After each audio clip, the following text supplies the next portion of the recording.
Արևիկ Բլեջան, խնդրեմ։ Ողջունում եմ բոլորիդ, ինչ վերաբերում է նախագծին, կանխավ ասեմ, որ ինձ չբավարարեց գործընկերներիս հարցերի պատասխանը եւ ես անձամբ դեմ եմ քվեարկելու այս նախագծին։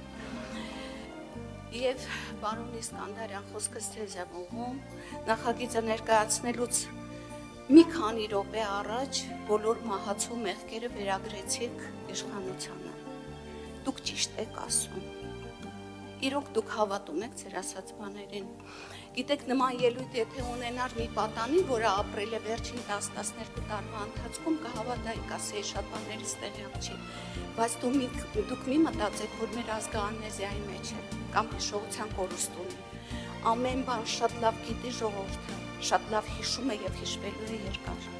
Էնպես որ նման հայտարարություններ անելը պարզապես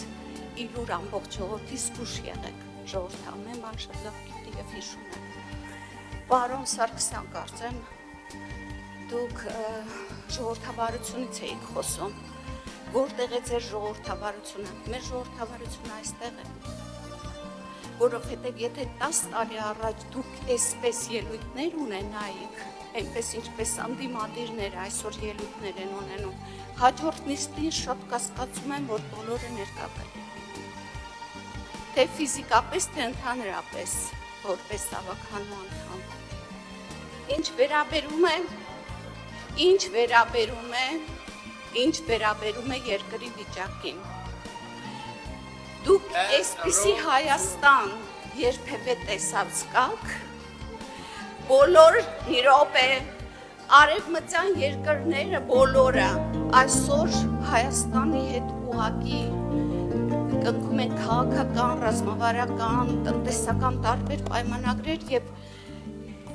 ամբողջ երկիրը, ամբողջ աշխարհը այսօր խոսում է Հայաստանի ժողովրդավարության մասին։ Ինչի մասին եք դուք խոսում։ Եկեղեցու մասին խոսելուց առաջ ամեն մեկը մի հատ ձեր մեջ հարց տվեք, արդյոք դուք գիտեք ինչ բան է եկեղեցին եւ ինչ բան է քրիստոնյա լինելը։ Շնորհակալ եմ։